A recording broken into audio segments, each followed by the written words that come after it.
Ceci est un livre audio autogénéré par Google.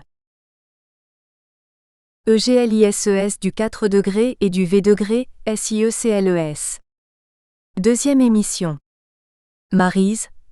Comme nous le savons maintenant, les églises arméniennes ont été les premières dans l'histoire du christianisme à se rehausser de dômes à partir du V degré siècle.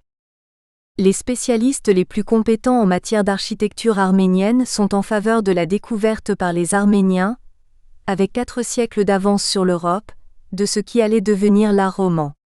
Sans les Arméniens, Sainte-Sophie ou Ravenne n'auraient pas pris forme, et l'Occident n'aurait pas produit Saint-Cernin, Saint-Jacques-de-Compostelle, Cluny, etc.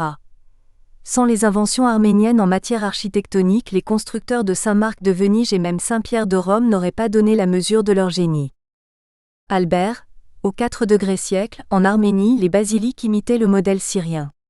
Il s'agissait de simples salles carrées ou rectangulaires, portant une charpente à 2 versants, recouvertes de tuiles ou de basalte. Initialement à une seule nef, elles s'enrichirent très rapidement de travées latérales plus ou moins étroites, de même hauteur que la nef principale et assez souvent barre-longue, c'est-à-dire de longueurs différentes. Des fenêtres et des baies perçaient les murs latéraux, privant la nef centrale de lumière. Ce sera l'une des raisons de l'apparition des coupoles, dont les ouvertures éclaireront ladite nef centrale. Les curiosités d'ajustement des charpentes mises à part, l'aspect de ces basiliques n'avait rien de bien intéressant. Les Arméniens ne s'accommodèrent pas de ces toitures impersonnelles et fragiles. Délaissant le bois, ils supprimèrent les charpentes au profit de la pierre dont leur pays était largement pourvu et qu'ils savaient si bien tailler. Monsieur, à partir du milieu du 4 degrés siècle, ils se mirent à voûter les églises. La voûte prit appui sur les murs latéraux. Mais ce système connut ses limites quand il fallut agrandir les bâtiments et rehausser les toits. Les voussoirs furent soutenus par des arcs doubleaux qui s'appuyèrent sur des pilastres. Ceux-ci furent soit engagés, c'est-à-dire encastrés, soit à demi engagés, c'est-à-dire accolés au mur et cherchant parfois à s'en éloigner. Ces basiliques n'avaient pas encore de transept, elles n'étaient donc pas cruciformes. Les murs latéraux s'arrondissaient à l'est en demi-cercle pour former une abside en plein cintre. Celle-ci était surajoutée ou débordait en saillie. Plutôt que de les abattre, on transforma certains temples païens en églises. Quand il arrivait que les sanctuaires païens étaient détruits, on conservait la plupart du temps leurs impressionnantes fondations et leurs soubassements. Les architectes de l'Antiquité avaient su déjà adapter leur construction au tremblement de terre.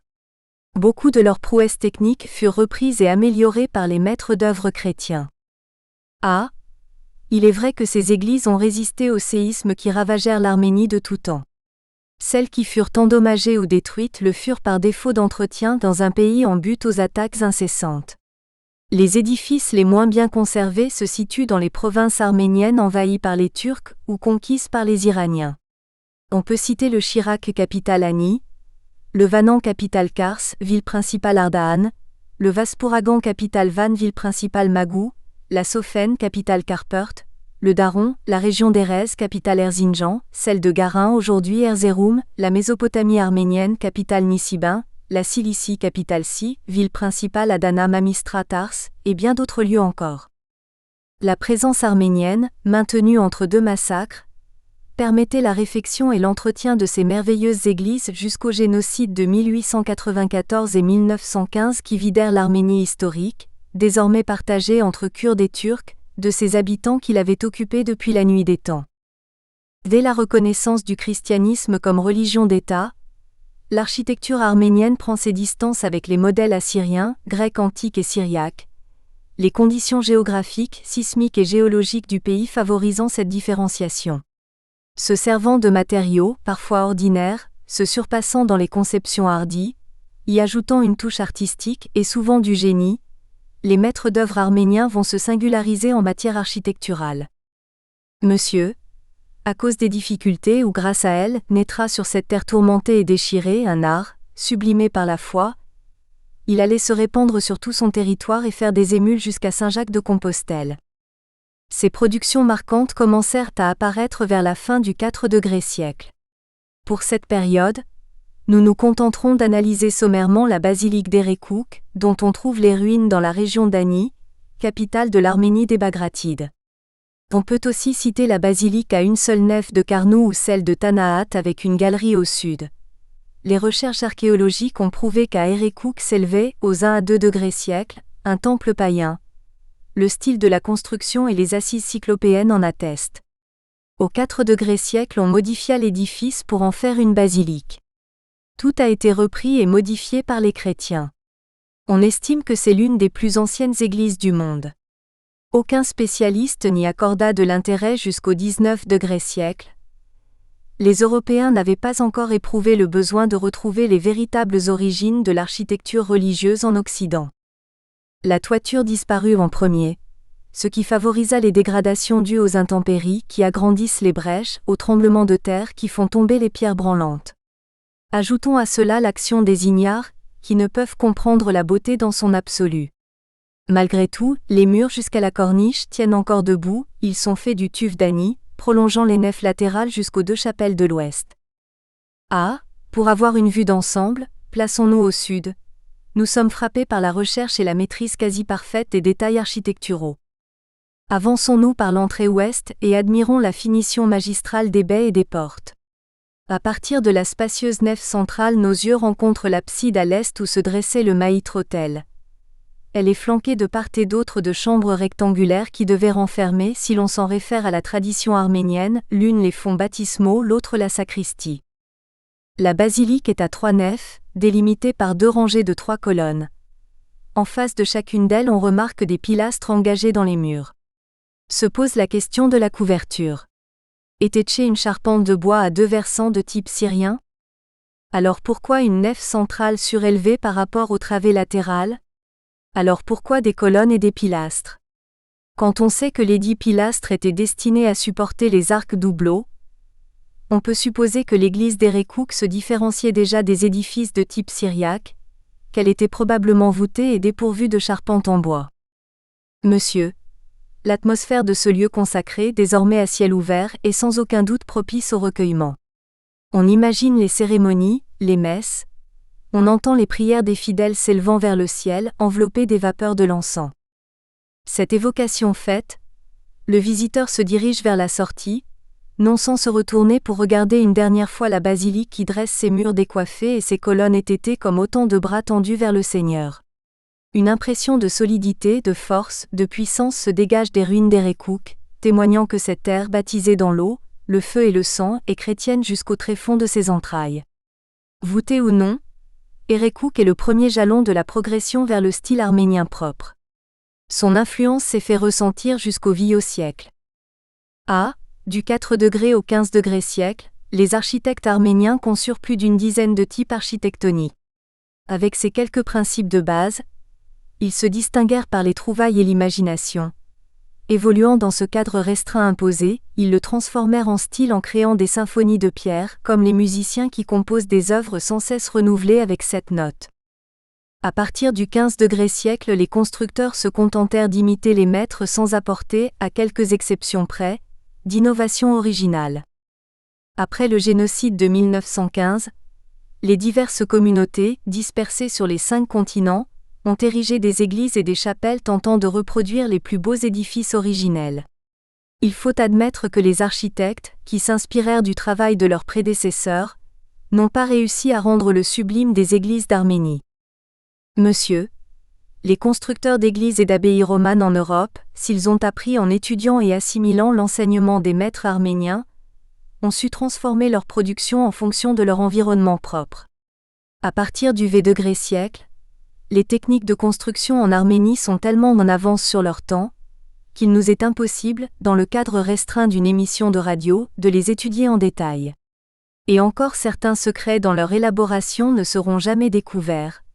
Certaines énigmes resteront irrésolues. Soulevé par une foi sans pareille, le peuple arménien a extrait des montagnes du pays durant des siècles, des millions de tonnes de roc afin de glorifier Dieu dans des maisons de prière dignes de lui. Les Arméniens ont sans doute manipulé à eux seuls plus de pierres que n'importe quel peuple de l'Antiquité, qu'il soit égyptien, grec ou romain. La seule ville d'Ani comptait, au X degré siècle, 1001 églises. Les fondations des sanctuaires s'enfonçaient de plusieurs mètres dans le sol, supportant d'énormes masses de tuf, de basalte, de marbre, de granit. On les surmontait d'assises de pierre taillées si parfaitement qu'elles s'adaptaient à joints vifs, emboutis et paneresses. C'est-à-dire que certaines pierres étaient placées en longueur dans le sens de la profondeur du mur et d'autres disposées en parement. Les rangées superposées étant de hauteurs différentes pour absorber à partir des profondes fondations les ondes sismiques. Par-dessus on élevait une paroi externe et une paroi interne, et on comblait l'intervalle avec des couches successives de cailloux, de tombées de roches taillées, de pierres brutes, l'ensemble formant un solide conglomérat. Seules les pierres d'angle, soutenant le monument, étaient monolithiques. Ce système, allégeant le poids de l'édifice, permit des audaces architecturales nouvelles. Monsieur, on retrouvera ce même exemple d'activité lapidaire chez les bâtisseurs européens de cathédrales. D'ailleurs, la technique du coffrage de pierres bourrées de béton concrété, que les Arméniens utilisèrent dès la fin du IVe siècle, fut reprise des centaines d'années plus tard pour ériger les cathédrales d'Occident, notamment gothiques. Ce système portant avec remplissage leur permit d'élever bien haut leur forme admirable. Toujours à cause des tremblements de terre, les églises arméniennes, à de rares exceptions près, n'atteignent pas le gigantisme de leurs sœurs d'Occident mais la maîtrise des masses et des volumes, l'agencement des pierres, les reliefs externes, les corniches parfaitement adaptées, les emplacements choisis donnent une allure grandiose à l'édifice le plus modeste. Les rectangles de tuf de toutes les couleurs s'harmonisent avec l'environnement, tout en égayant la sobre austérité des lignes externes. Ceux qui édifièrent ces églises surjouaient des contrastes avec le fond du paysage, comme un peintre qui organise et équilibre sa toile. Un exemple, l'église d'Odzun est de tuf rose afin de se détacher sur un fond de montagne bleue. L'architecte a fait venir des matériaux d'une autre région pour obtenir cette mise en valeur mutuelle entre le monument et les couleurs de la nature. L'une exalte l'autre au point que l'église finit par devenir partie intégrante d'un paysage qui perdrait un peu de son originalité sans elle. On citera pour illustrer le génie des bâtisseurs arméniens un passage de l'éminent architecte français Édouard Doutoujian. La perfection de la taille de la pierre dans les édifices d'Arménie, les solutions ingénieuses apportées aux pénétrations les plus complexes, le souci du fini, la géométrie rigoureuse et dépouillée des assemblages, n'ont leur équivalent que chez les deux grands de l'architecture, Égypte et la Grèce antique. Or ces deux dernières n'ont eu à se préoccuper de la couverture en voûte et des coupoles qu'en des circonstances exceptionnelles, alors que leur pratique était courante en Arménie. Monsieur, le tuf tendre des parements a souvent disparu, érodé par les intempéries, alors que le béton intérieur, intact et indestructible, contribue et continue à maintenir l'église debout. Le contraste devait être frappant entre la sobre rigueur géométrique de l'extérieur et la splendeur du décor intérieur. Quelques fresques sur des plaques de plâtre résiduelles, quelques décorations sur un chapiteau brisé, quelques débris de tentures de brocart ou de satin de velours tissés de fils d'or, quelques vestiges de métal travaillé nous font entrevoir la richesse de ces cathédrales, ces églises, ces chapelles, ces monastères. Arcs en plein cintre, pilastres, nervures particulières, appelées nervures arméniennes, les inventions se suivent couronnées vers les X degrés siècles par l'ogive. La voûte arrondie devient ogivale afin d'élever davantage les couvertures. Auguste choisit, un des spécialistes, au XIX siècle, de l'architecture ecclésiale arménienne, écrit. Intérieurement, toutes ces églises ont leur nef à berceau en ogive avec des arcs doubleaux saillants et fractionnés en autant de membres qu'ils reçoivent de retombées, toutes présentent avec les monuments de notre architecture romane une ressemblance qu'on ne peut guère expliquer que par une communauté d'origine. Quand nous disons que les Arméniens sont les précurseurs de l'art roman, ce n'est pas une opinion personnelle. D'éminents chercheurs et architectes européens comme Texier, Millet, Baltrusaitis, Strigovski et d'autres partagent cet avis et vont parfois plus loin encore que Choisy. Les premières études sérieuses ne débutèrent qu'au XIX siècle, à la suite des massacres qui attirèrent l'attention de l'Europe sur ce peuple chrétien oublié. C'était l'époque où les Turcs avaient décidé de rayer l'Arménie de la carte, et les Arméniens du nombre des vivants. Pourtant, depuis la prise de Constantinople, en 1453, les sultans avaient su utiliser l'industrie et l'activité du peuple fidèle. À partir de la seconde moitié du XIX siècle, en éliminant les Arméniens, la Turquie perdit ses architectes, ses médecins, ses intellectuels, ses artistes, ses cultivateurs et ses artisans. Sans les Arméniens, la Turquie est devenue un pays du tiers-monde. Monsieur, Le premier Arménien à étudier scientifiquement ces édifices fut Tora Magnan. Il découvrit des trésors architecturaux recelés par Erekhouk, qui faisait la transition entre les églises syriennes et arméniennes. La seconde transition, celle-ci, vers le sanctuaire à dôme est l'église de Tekor, située dans le fief des Kamsarakan. Isaac Kamsarakan en ordonna la construction au début du V-degré siècle. Elle se trouve non loin d'Ani, à la frontière des possessions des Bagratides, délimitée par la rivière Akourian que les Turcs ont appelée Arpachai. L'église de Tekor s'élève probablement sur les fondations d'un temple païen, comme le fait présumer l'imposante plateforme élevée de 9 marches qui la supporte. Le type basilical à 3 nefs, les arcs en fer à cheval, les détails architectoniques la situent au V-degré siècle. On sait qu'elle demeura intacte et qu'on y célébra le service divin jusqu'en 1911. La façade comporte un fronton avec corniche. À l'intérieur, les bases, les chapiteaux et les fûts de colonnes sont dirigés nord-sud, donc transversalement. Dans le mur de l'ouest on découvre des pilastres engagés, ce qui nous permet de constater que le sanctuaire était voûté. Vers le milieu on remarque 4 piliers réunis par des arcs. Ils supportaient la coupole. On aurait pu penser que le dôme terminait et magnifiait une construction cruciforme. On vient de voir qu'il pouvait coiffer une basilique longitudinale sans transept.